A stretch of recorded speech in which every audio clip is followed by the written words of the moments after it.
Hey everybody, welcome back to the Hawkins Hellfire Collective. I'm Zach Grubb. And I'm Devin Grubb. And today we are talking about Mad Max.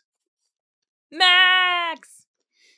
Yeah, we're going to get into some Road Warrior stuff here. It's a little bit different from what we usually do. I know we usually talk about Stranger Things, but, you know. Uh-huh. Sure. Wow, you're not even willing to play along. All right. So yes, we are talking about Max. Yeah. What did you say? Or you said something earlier about her that I agreed with.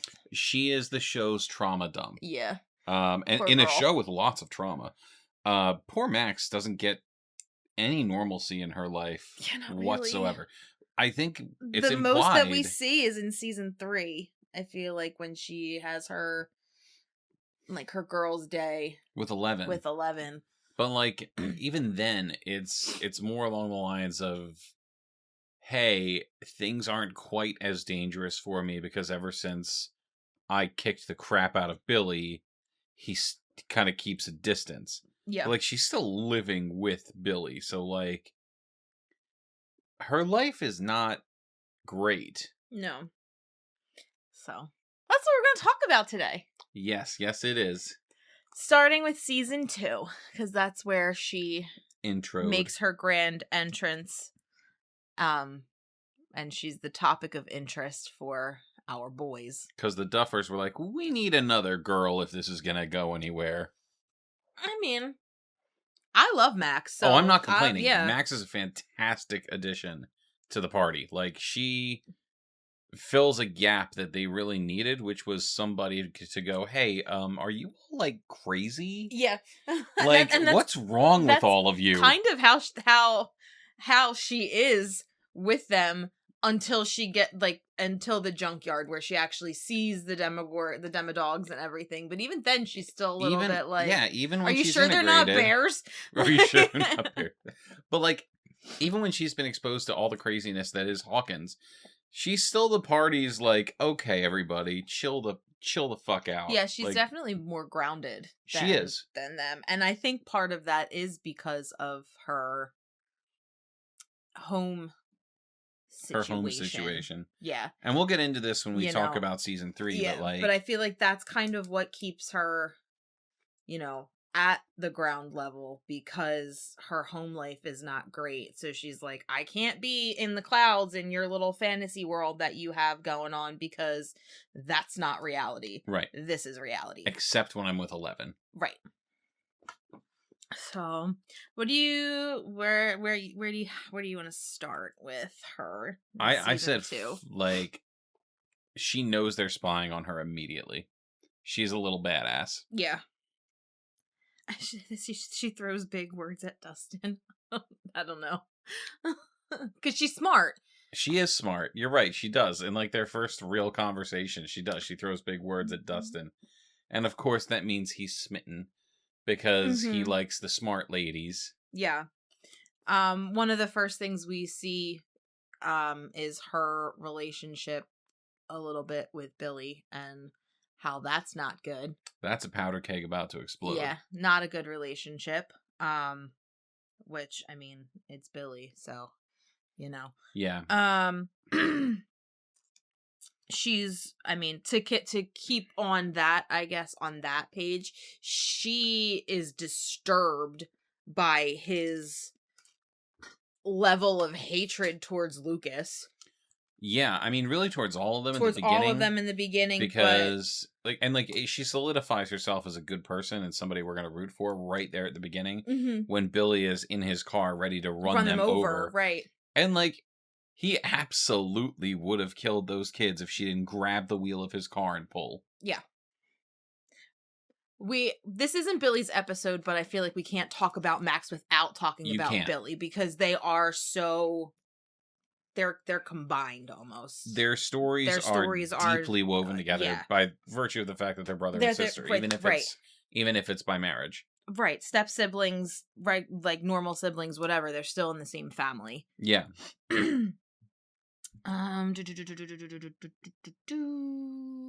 She maintains her edge through Halloween with her Michael Myers costume.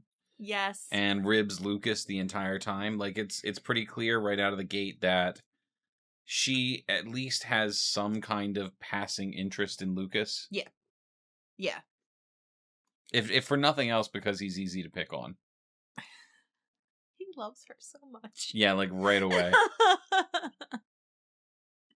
He's the one who he brings her in. Well, they both do. Dustin wanted to bring her in too. Right, but I mean, Lucas is the one Lucas that goes actually all in. brings her in and lets her, like, tells her everything. And he does it without informing the party. Yeah. But that's something for Lucas, not for Max. That's from Lucas's episode. Yeah. And even though she's very standoffish, she bonds with him right away. Like, it's interesting to see Max be like, these guys are absolute nerds, and I really want in. I really want to be friends with them. Yeah. Yeah. Because she's hurt with how Mike is towards her. Very much so. You know, he doesn't want to bring her in, and she doesn't understand why. She's like, well, all your other friends are cool with me. What's your problem, dude? Yeah, she even appeals to him by being like, I can be your Zoomer. I can be your Zoomer. Every party needs a Zoomer. There's no such thing as a Zoomer. Like, Mike, calm down. We know that you're hurting, but, like, you can have another friend. My guy, you read comic books. You know that the Justice League needs a Flash. Come on. But also, in that same scene where she's talking about being a Zoomer is also when Eleven's like, screw you, bitch, and makes her fall off of the skateboard. So Eleven's not cool with her either, but Eleven's not cool with her because she's jealous. This is the first time in her life 11 has ever felt jealousy, right? And we'll talk about that in 11's episode, right? But when still, we get to her. I mean, everybody. We're gonna talk about everybody in everybody's episodes because they all interact. But yeah, if they didn't, there wouldn't be much of a show. Right, like, but I digress. Shush. Well, I'm not. Okay. When they're in the junkyard and her and Lucas are on top of the school bus, she actually, like, gets serious. She opens up to him. She opens up to him, confides in him that she's worried that she's gonna be like Billy. She thinks she's already a little bit like Billy, but doesn't want to be. Yeah. And look, and we've avoided. I just want to bring up something real quick. We've avoided talking about the books. I didn't read this one, so I read this one. And I honestly didn't think it was bad. I feel like we can bring it into talking about Max. If the stage show was canon, the book can be canon. That's what yeah. Well, not to, like, go off topic completely, but aren't the books supposed to be a little bit canon because none of them actually take place during the actions of the show? I mean, yes. At least the ones I read are prequels. Yes, but in the same notion, so are the comic books for a lot of them, and the Duffers don't really seem to care.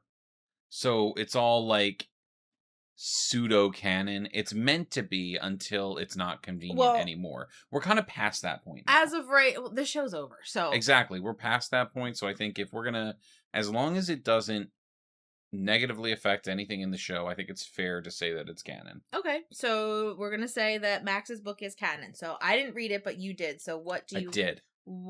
How does that go with what we were just talking about? Sorry. It was quite a while ago when I read it. I'm gonna say that, but in the book, Max has to deal with a lot of feelings towards both having a big brother and slowly realizing just how messed up Billy is and seeing herself in that. Okay. So it's a lot of fear and it's a lot of, like, yearning to have that family. Okay. While at the same time being like, oh, I'm not really great to people either, am I? But, like, not to the extent of Billy. I was going to say, but in, like, a different way. The book honestly, I really liked this one. And I think the book deals with it really well. If you want to read the Max Stranger Things light novel, I say go for it. Because it's actually a pretty great look at the character before she reaches Hawkins. Okay. Oh, yeah, this one takes place while they're in California. Yeah. Right? Okay. I did put, because I think that it's important to note that her feelings about like being scared, and you kind of already touched on it, it's kind of like a big driving force of her character, like whether or not she's going to be like Billy. And she does bring a little bit of that out when he attacks. Yeah. Because she throws his whole mantra back in her face, because throughout the season he's telling her, do you understand? Say it. It's like when he's at his scariest. Yeah. And when she lays that nail bat half an inch from his nuts. This is after she's already drugged him. Yeah, she drugged him. He is losing a fair fight to Steve, starts fighting dirty.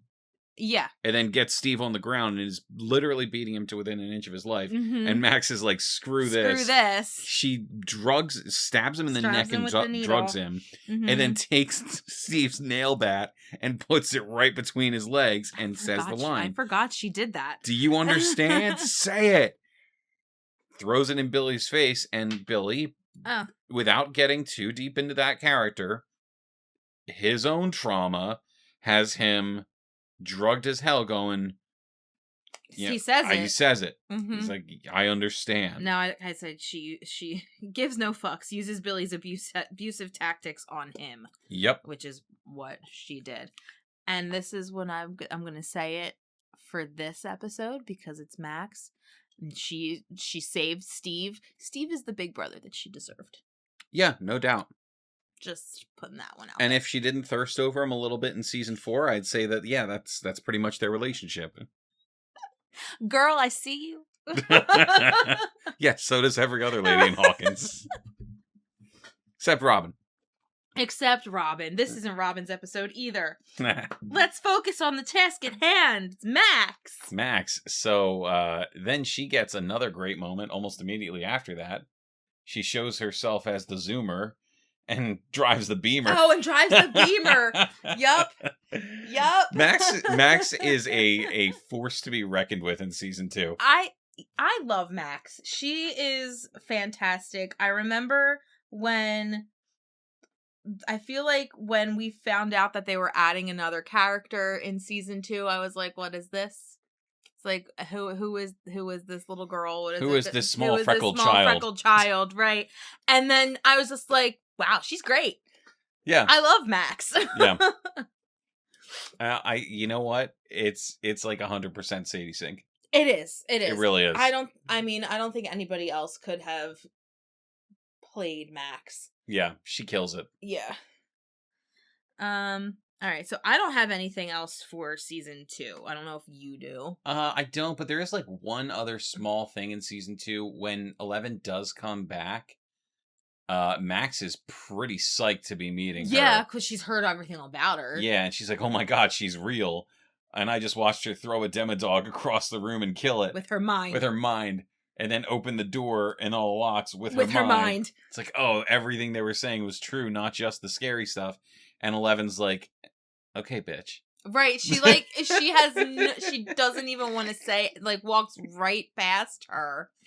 Which makes, to me, that makes what happens in season 3 between the two of them that much better. Yeah.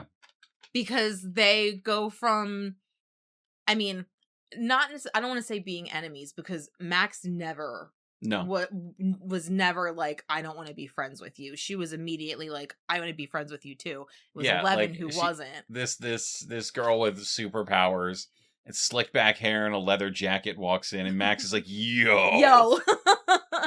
But I think that's why I like I said, that's why I like the dynamic that they have in season 3 so much. And honestly, there isn't much to say about Max in season 3 until you get to the end, outside of her dynamic with 11. I feel like most of my notes are about her and 11, because like one of the first things I have is that she doesn't know how to react when 11 comes to her. Yeah. Like, she's like, you're actually talking to me? Like, but like, she's excited. Yeah. But like, she also becomes like the only female friend 11's ever had, and like, she gets to act they both get to act like girls. They both, like, they're supposed to Not be, like, that what, 14 here? Not that there's any one way for girls to be, but, like, it's the 80s, and they're gonna have fun at the mall. Right, they're... in, like, a very 80s montage, girls hanging out kind of and way. that's And what it's I was really gonna say. nice for them to have that. You know, like, no matter... I mean, I was not, you know, super girly girl, but, like, so, like, I was a 14-year-old girl, and what did I do with my other 14-year-old friends that were also girls? We hung out at the mall, and it didn't matter what you were into or, like, right, they took you to Hollister, you took them to Hot Topic, yeah. Yeah, you know, that's just how it was. So, like, it's a very, for that age, I feel like it's a very typical thing. And given, you know, the stakes of everything that they've been through, that they are going through, whether it's, you know, the fantastical of, like, all the weird upside down shit that they deal with in Hawkins, or just, like, the, you know, boyfriend drama. Normal boyfriend drama.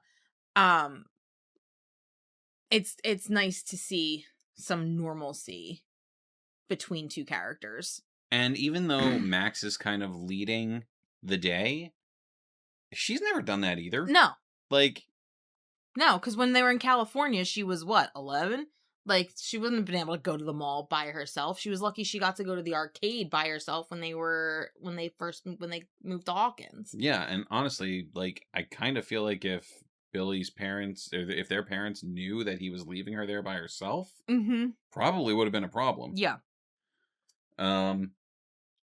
So, like, it's nice that they get to have that. Yeah. And that they kind of get to bond and have a girls' night. And good Lord, Hopper's reaction to 11 having a girlfriend, my God, right? was so great. Having a person in her room that's not Mike. Yeah.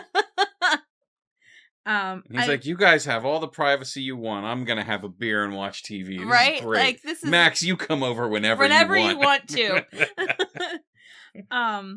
I will say, so, you know, when they are together and they do all their spying and everything, this is also, it's more to do, this is not really to do with Max and 11's relationship, but it has to do with Max and Billy's relationship here.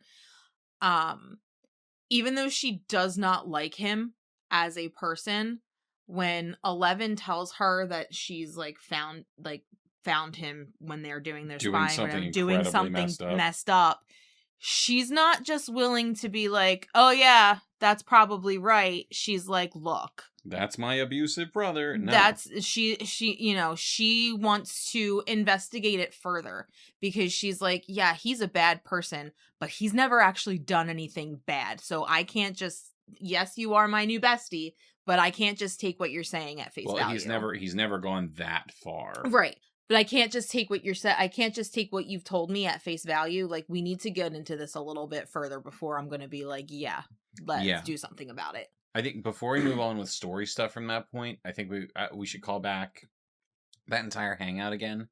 Because Max kind of recontextualizes 11's powers for her, where, you know, up to this point, she's used them to have fun with the guys. And then Max is like, hold on. They've never told you any of this. There are female superheroes. This is Wonder Woman. That's right. Like, that's right. Here is some context for you as a girl, as a woman. This is like something you can look at. You don't just have to define yourself based on the boys and what they said and told you. You can use you can use your powers for you and how you want to use them, not how other people are telling you to use them. Yes. And, like, to a certain extent, it's a little bit dangerous how far they go with that, because 11 pushes herself incredibly hard in season 3. Yeah. And, like, you know, we get a lot with Mike. We talked about it in Mike's episode. Like, he is concerned for her because she is pushing herself so hard. And she's kind of doing that because of the confidence that Max instilled in her. Right. Which is a double-edged sword. Like, it's great that she has the confidence, but also, like, slow your roll. You don't want to hurt yourself. Yeah, like, Max, you are still new to this. Yeah. You haven't seen the effect that overreaching has had on 11 in the past. Yeah. But it's incredible. But it's great that you have so much faith in your friend. Yeah.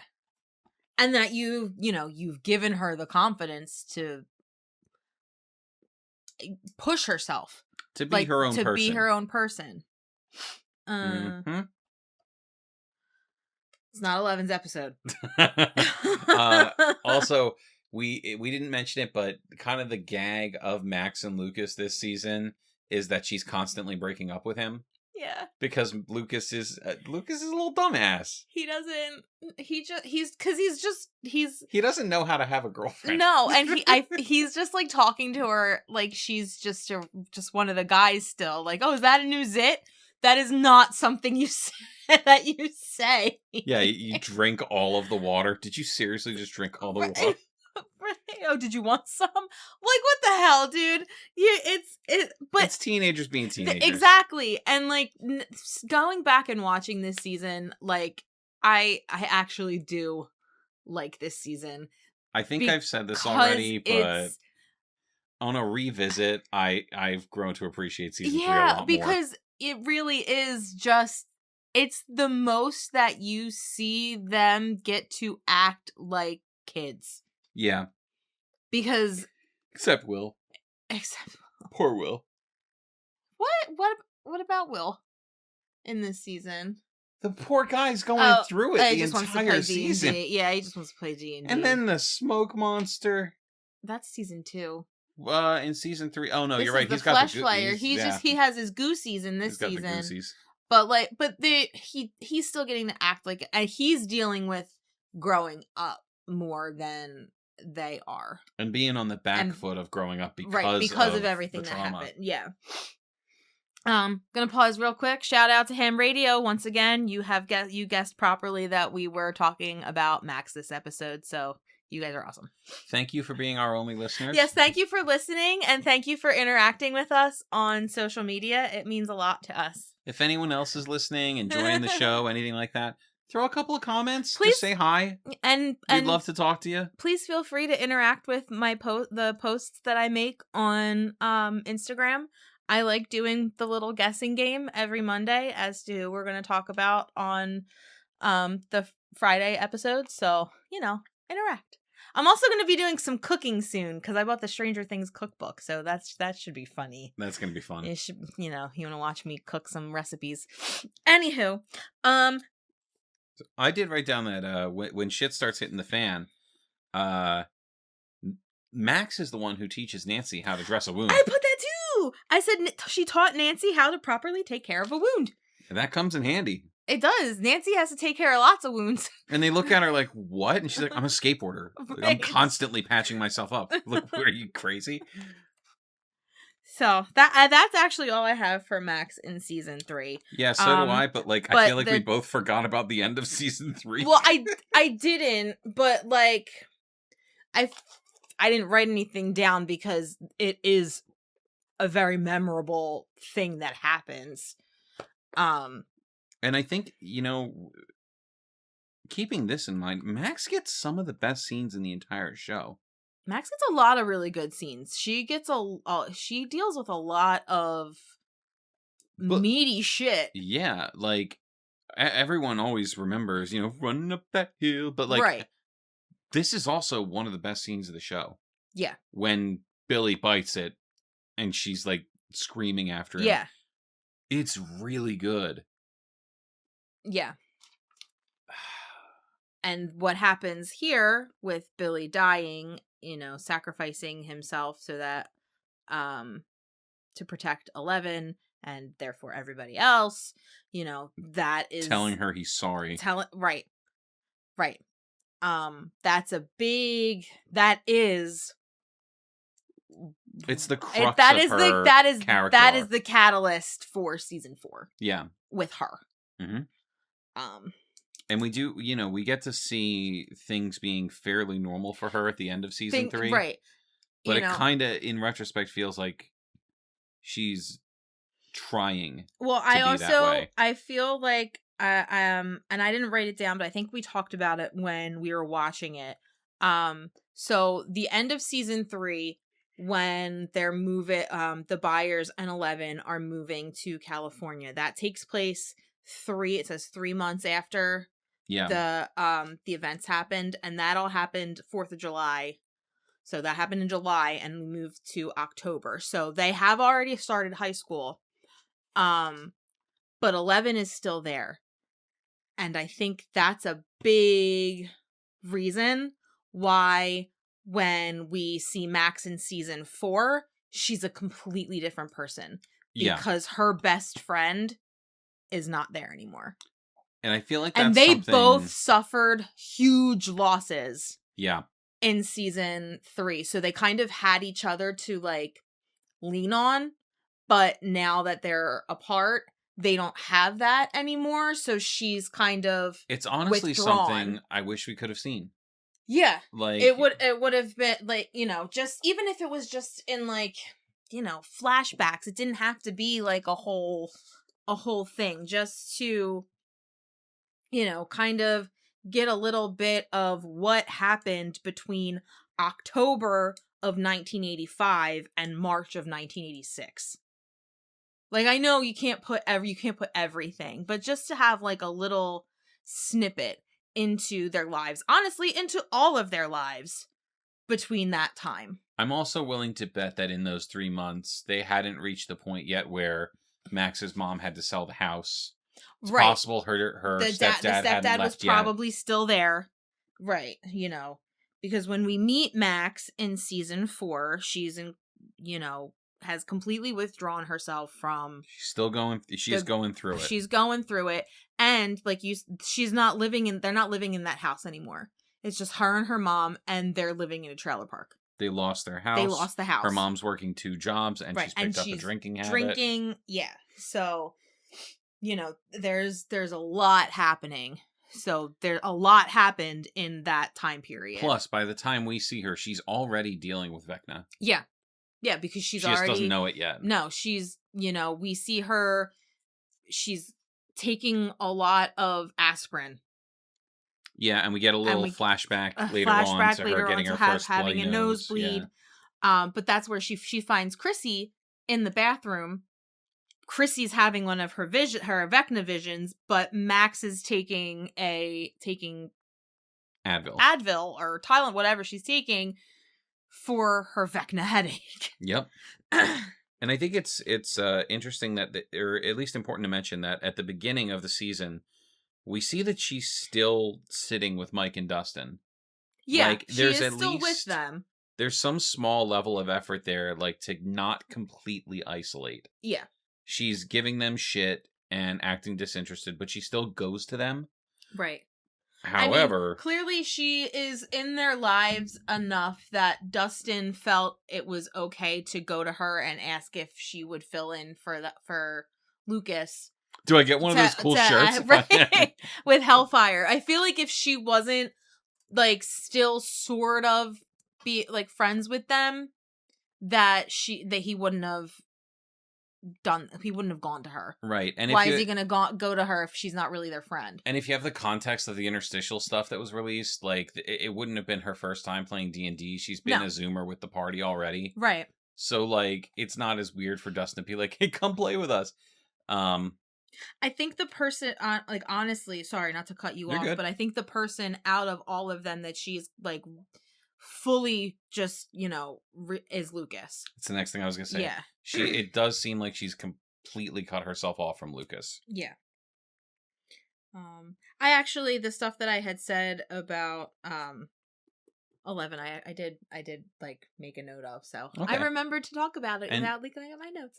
Even though she's cut herself off from Lucas in real life, like yeah, we do see her listening to the game.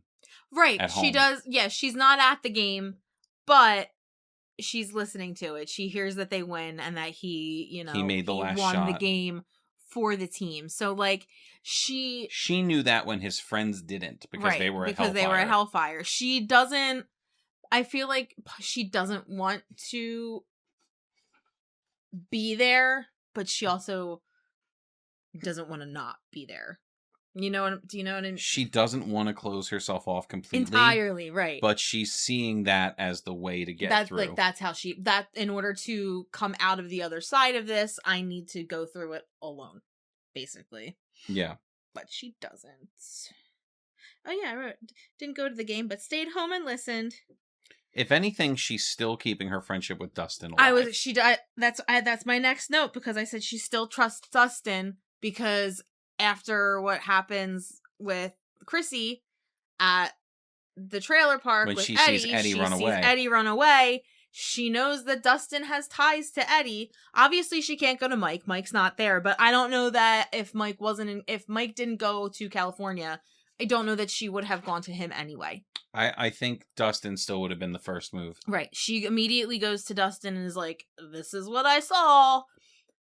I think we have a problem."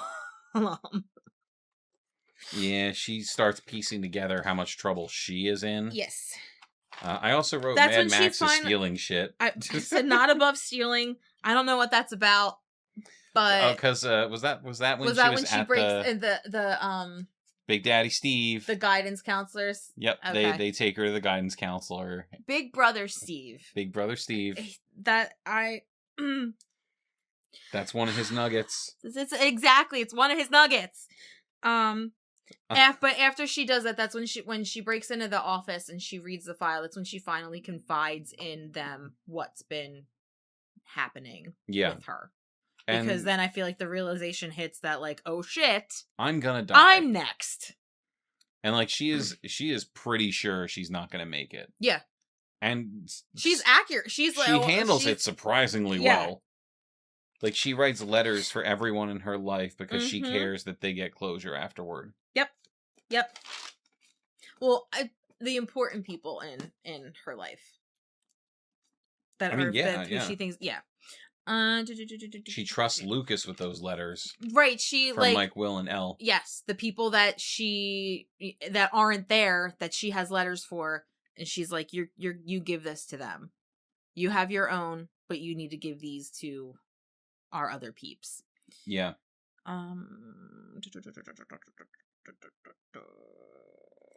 Then they visit Billy's grave. Yes. That's when I said Vecna shows himself to her. Dear Billy. But also, like, she gets, because she knows what's going on, she goes through and gets to his mindscape. Yeah. She gets further than anybody else did because she has some kind of context for what's happening to her. Yeah. Because she knew she knew what she was being shown wasn't real. Yeah. Which is kind of what helped her. I think Vecna also, during this scene, tries to convince her that everything she was saying in her letter to Billy was bull. Mm-hmm. And because she reads the letter that she wrote to him, and she's apologizing that she feels guilty for what happened, and he's like, that's not true. Yeah, but Max is strong enough to know that she's being sincere about wanting things to be better. Yeah. Like, yes, I probably did feel those things at some point that Vecna is saying, but that's not who I am. Right. Well, that gets revisited again when they use her as when she uses herself as the bait. Yeah. We have the most amazing scene that has ever been put on television. Max running through the mine, like, it's so amazing. They had to recreate it 2 times.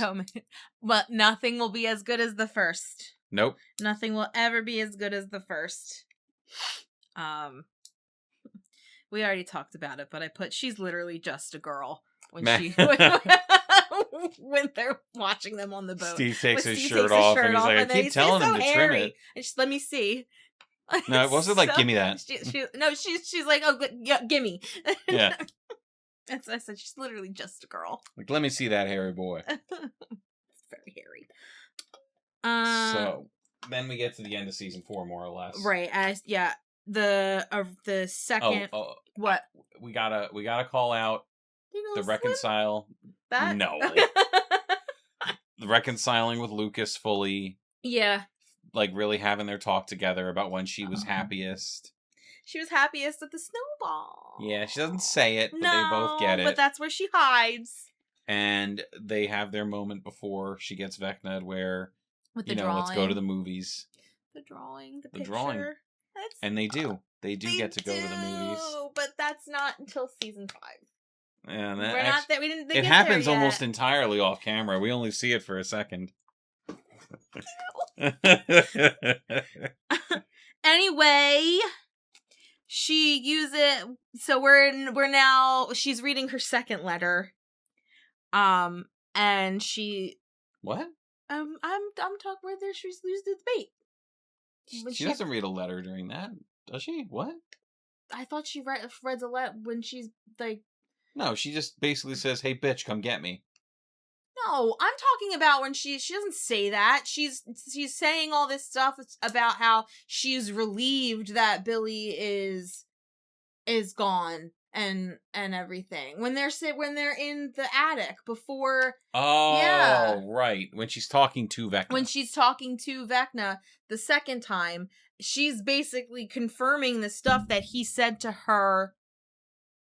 Was that genuine though, or was that her trying to get his attention? That's what I'm saying. I feel like yes, it was used to lure. There was some Vecna, truth but in I it. think there was some truth to it, which she feels guilty about. Yeah, and I think we talked about this when we talked about this episode specifically, like way back when we were doing like the individual episodes. Like, it's where certain, you might feel some kind of semblance of guilt about something happening to your abuser because you are relieved that something happened to them. Let's also mix in some survivor's guilt since you watched him die. Exactly. Right. So like he made her life miserable. Right. But so yes. She's especially going to carry that guilt because when he went out, he said that he was sorry. He said he was sorry. Right. And she'll never know, but we know because we watched the show that there was genuine feeling to that because of 11 getting through to him. Right. Right. But she doesn't know that, so her feelings are going to be what they are. And she, I feel like she does, they're not totally. It's not totally just a ploy to lure Vecna at this point. Yeah. I feel like, it was a little bit, there was some truth to it. Yep. And that's another reason for all of her guilt. So yeah, she feels guilty for what happened. She also feels guilty that she's a little bit relieved that he's no longer there to torment her. Yeah.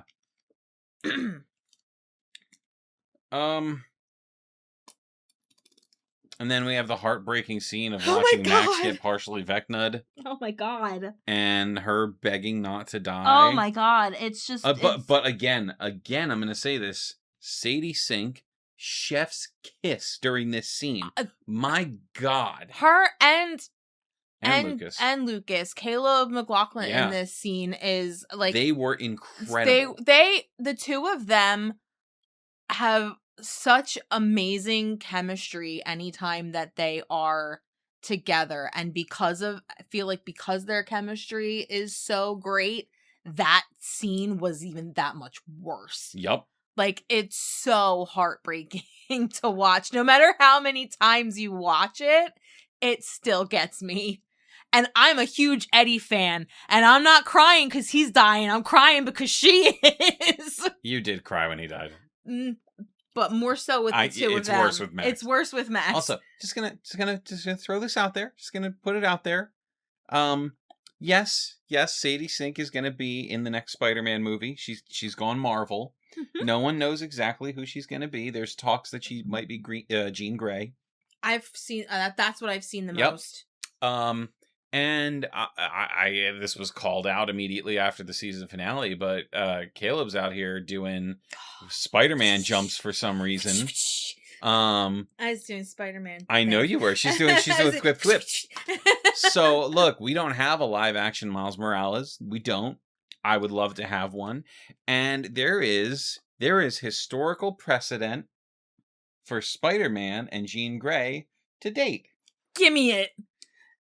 I mean, look, I'm not going to go all in just in case there's a comic book nerd out there who's much deeper into this than I am. But Ultimate Spider-Man had a thing with Jean Grey for a little bit, if I'm not mistaken. That was a Peter Parker Spider-Man, but Marvel's not known for being that, on the nose about the characters. Oh, that would be so great. There's precedent. That's all I'm saying. That would be so great. I want it. Yep. I want it. They could play opposite each other in a Marvel movie. It could happen. You know what? Let's just take all of the Stranger Things actors and put them over there. I honestly don't know who you would cast in Marvel movies other than those two. But you know what? That would be a very fun episode. There are talks for Joe Keery. Oh, Joe Keery could be a bunch of people. Be in Marvel stuff. I know we deeply love Channing Tatum's Gambit, but Joe Keery would kick ass as Gambit. He'd be so good. Does he have to do that voice? Make a big name for myself here. Let's not make fun. Joking aside, I love the way he did the Cajun accent. It was amazing. No. Okay. But Joe Keery as Gambit? I could see it. A lot of things that I saw said that people want him to play Harry Osborn. No, I don't want to see him as any of the goblins.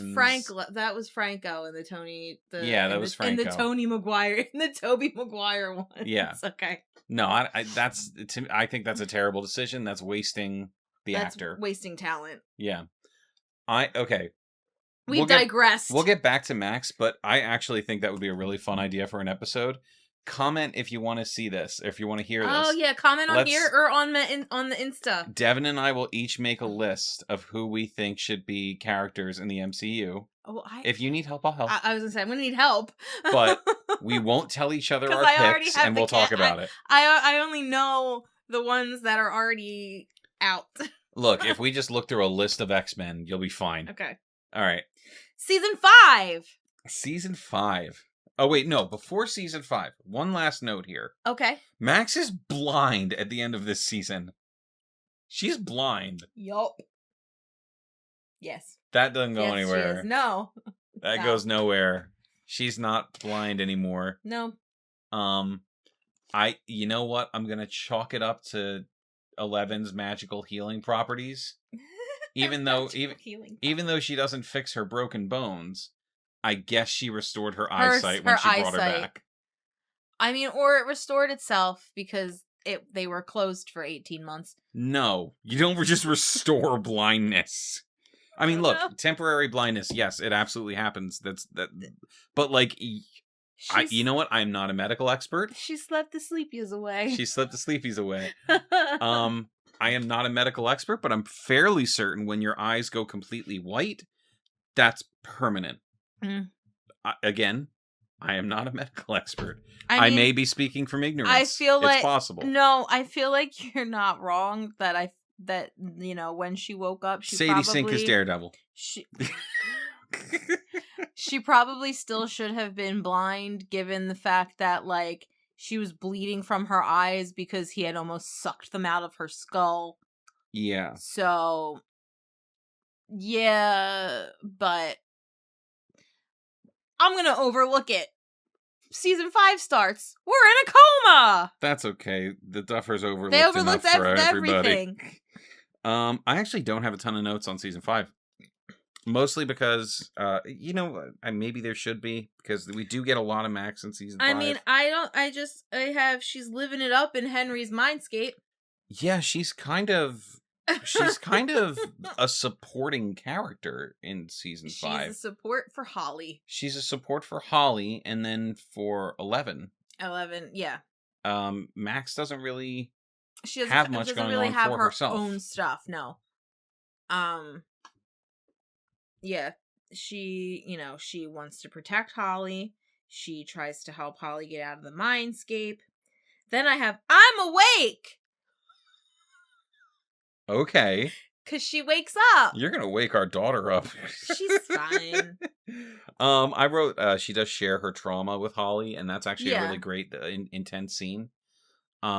I have no complaints about the two of them being paired together. Like, no, they worked really well together. They work together. really well off of each other, which makes me think maybe Sadie Sink is just incredibly easy to work with. She's just a good actress. Yeah, she's just a good actress. But their whole back and forth where she's like, you're reminding me of your brother. You know what? No, you are your brother. And like the the disdain is so good. No, my only complaint is the scene when they're trying to get out of the mindscape. That Which time? Because they do it twice. The time right before Max wakes up. Okay. They shoot the shit for way too long. That's my only complaint about that.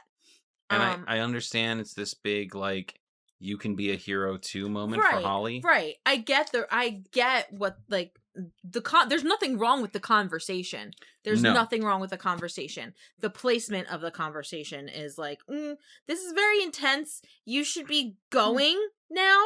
It drags hard. It feels like it's dragging. Yeah. Because the stakes are so high and they need to be moving. Yeah. The pacing is very bad. The scene is not. The pacing is bad. Yeah. But then she wakes up. And her reunion with Lucas is perfect. It's so good. Her reunion with Lucas is perfect. Her reunion with everybody else is not. No. Especially 11.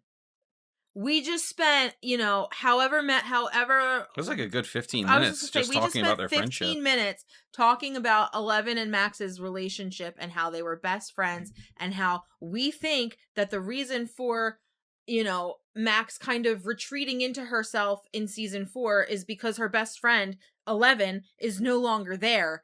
And when they reunite, 11's just kind of like, "Oh, you're awake. Oh yeah, I am." What? Yeah. Also, just going back to something we've discussed pretty much ad nauseum in the past. Sorry. About season 4 being the season of character assassination. Mm-hmm. Neither of them were in contact with each other. No. So like we only see 11 caring about Mike. Yeah. Yeah. Like, not a single mention until she's in trouble. Yeah. But, like, not a single mention of them talking to each other, calling, like, writing letters. Yeah, like, so does that mean that Max withdrew from her, too? Yeah. Yeah. And if she did, is 11 just so wrapped up in herself that she's not noticing it? That's weird. 11's also getting bullied pretty heavily and not really knowing how to navigate it. So, like... Seems like the kind of thing she would have been talking to Max about. Like, I understand why she can't talk to Mike about it. Yeah. I guess. I'm just saying, like, maybe that's, they're both trying to handle their own traumas and their own grief and their own shit on their own. Yeah. Because they are both kind of these, like, lone wolf characters that find their people. Yeah. So I think we were talking about in season 5, their reunion is very weird. It's just weird. It like, should be more. We're happy to see each other. Like, no, you literally saved her life. You saved her life. You are why she's breathing. Like, she brought her back from the dead. Mm-hmm. Her heart stopped. A power that is never brought up again. Not brought up again. Like, she can bring people back from the dead. Right. She brought her back. She's the reason why, like, yeah, she was in a coma for quite some time, but she was breathing. Mm-hmm. Like, she was alive. You did that, and all you're gonna give her is just, like, a quick hi. Also, Hopper was dead, as far as Max knew. We've talked about that a lot. I feel like we should stop harping on that. I'm just beating that horse into oblivion this point. The fact that nobody seemed even the least bit surprised to see Hopper, we just gotta let it go.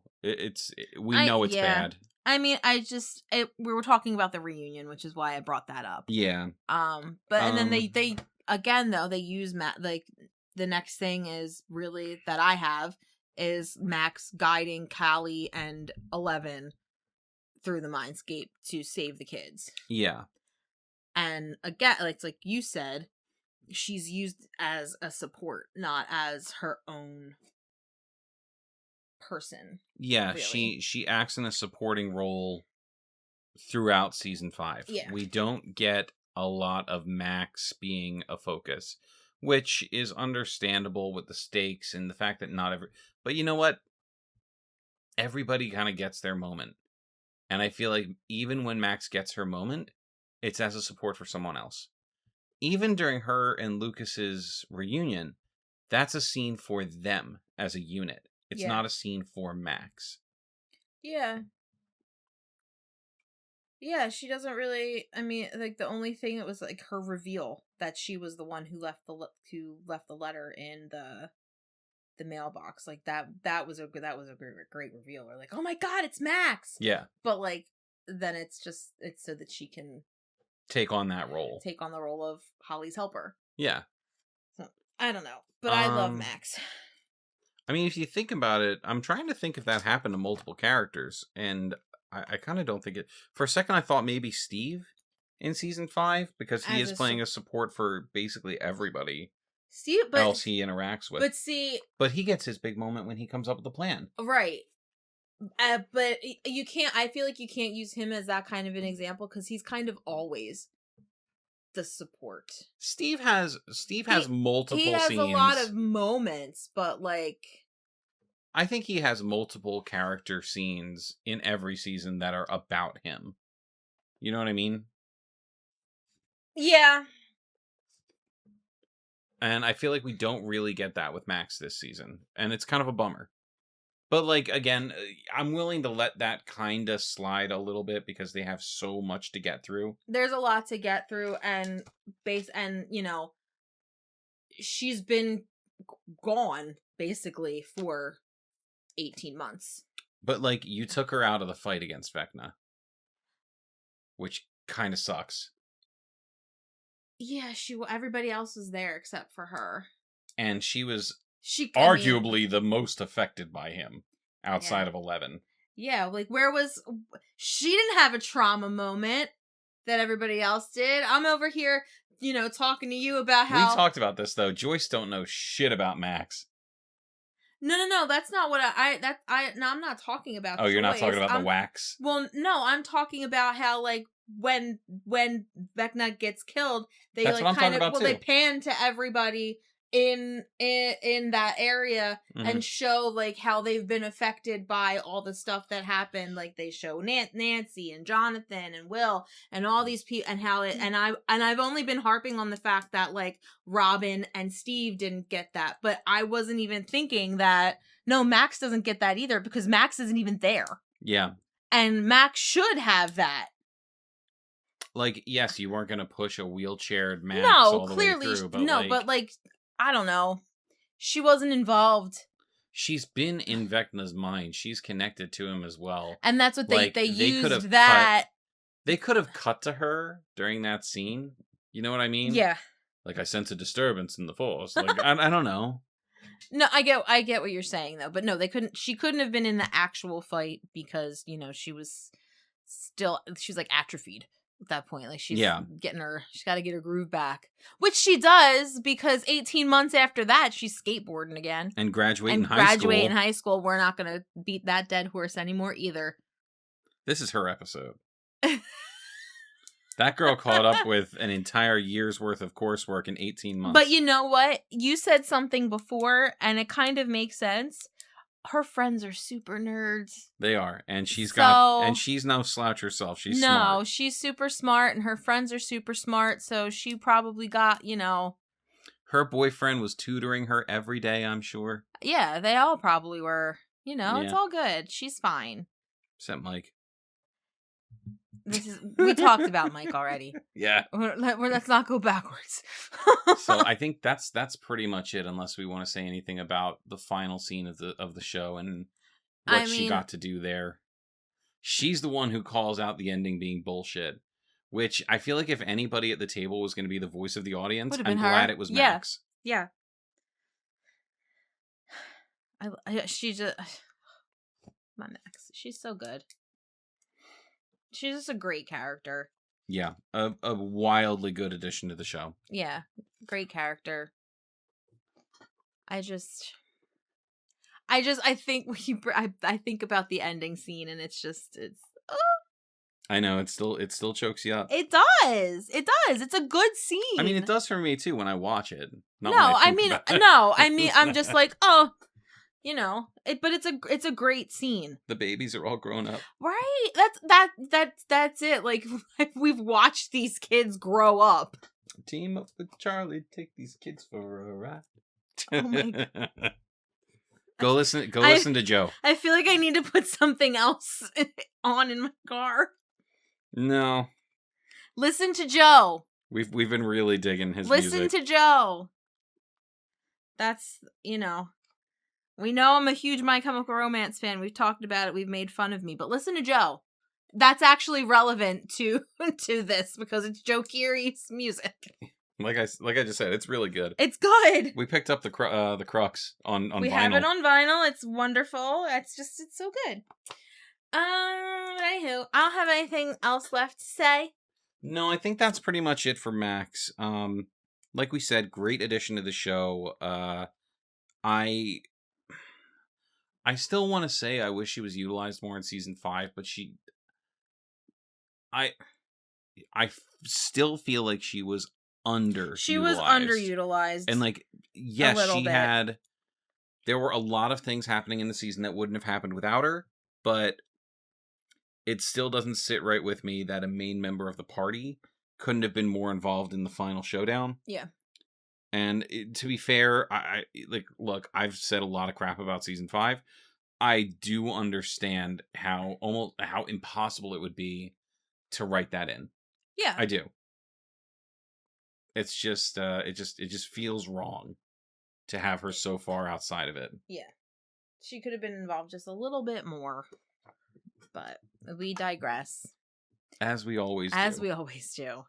But anyway, make sure you tune into the Instagram, same handle as this.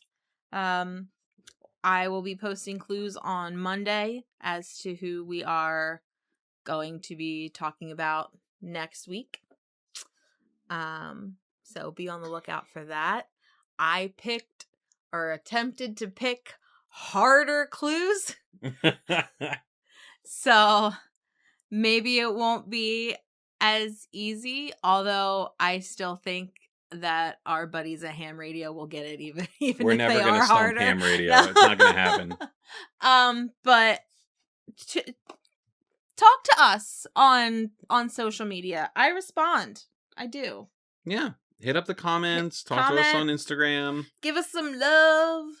Like and subscribe. Oh, God. Okay. Ring that bell. Ring that bell. Hype us up on mobile.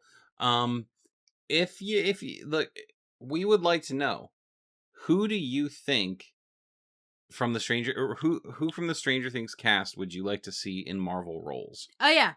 Then we will do an episode about that. Yeah, we're gonna do that. Because we want to. We don't want this. We don't want it to end after our character deep dive. So let's give us content. Give us some content. Let's interact. Let's interact so we can make you some content. I don't need to have a breakdown right now. Don't bring Bo Burnham into this. All right. Signing off from the Hawkins Hellfire Collective, I'm Devin Grubb. And I'm Zach Grubb. Dusty Buns gets done.